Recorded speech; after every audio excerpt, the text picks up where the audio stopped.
You can almost tell by the look on Bradley Franklin's face that life is a bit brighter now. He's sitting next to his doctor, Harrison Irons, who's treating him with ketamine at Southern Ketamine and Wellness of Birmingham.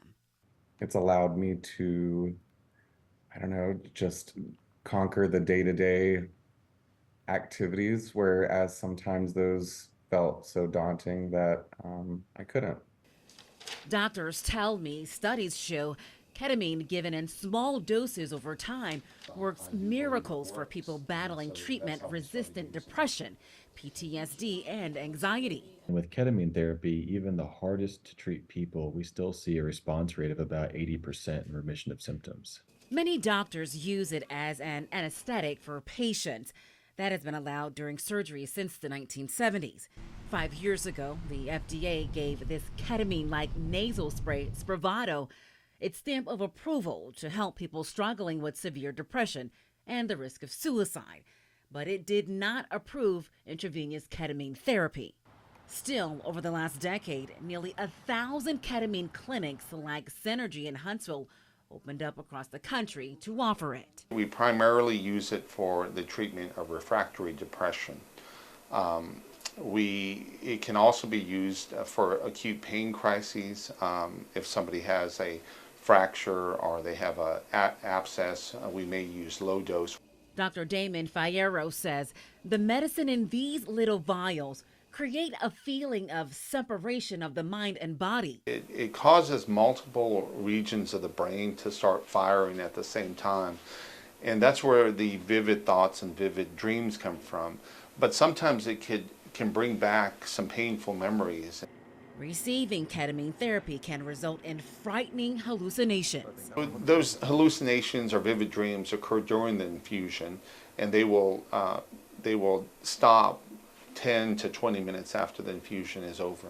Dr. Fierro says coaching patients before the IV is in place often helps. And so we try to coach our patients prior to that to go somewhere happy and to try to have a vivid, happy experience as opposed to going somewhere dark.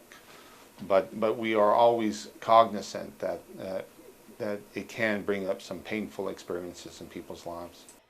Now there's a black market for ketamine, aka cat tranquilizer, and it's becoming more popular on the streets and on the scenes of nightclubs. Sometimes it's imported from other countries, sometimes it's diverted from veterinary clinics, maybe even be diverted from hospitals and medical clinics.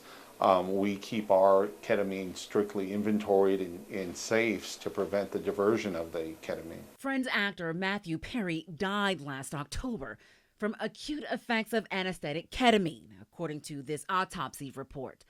Friends of the 54-year-old say Perry received ketamine infusion therapy for depression close to 2 weeks before his death. But the autopsy report revealed levels of the drug in Perry's body similar to the amount of a person prepping for surgery. He was getting ketamine and abusing it from another source.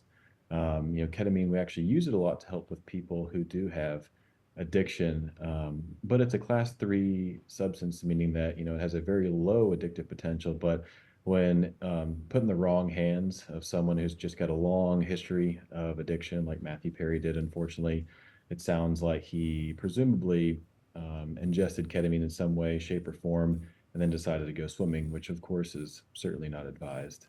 Landon McLean lives and works in the area and says this about Perry's untimely death. I wasn't surprised because I know there's a potential for abuse of ketamine.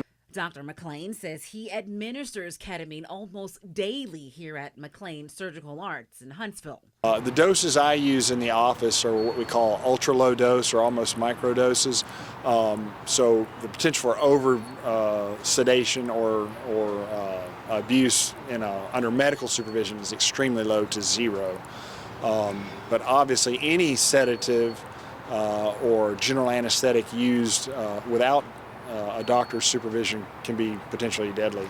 The FDA, CDC, and DEA are all now alarming Americans online about the dangers of ketamine misuse, like snorting, smoking, mixing into drinks, or injecting independently. Ketamine has its benefits and is working for people like Bradley Franklin, but unfortunately can be life-threatening for people like Matthew Perry, battling both depression and addiction demons. Your disease is just outside, just doing one-arm push-ups, just waiting for you, waiting to get you alone. Because alone, you lose.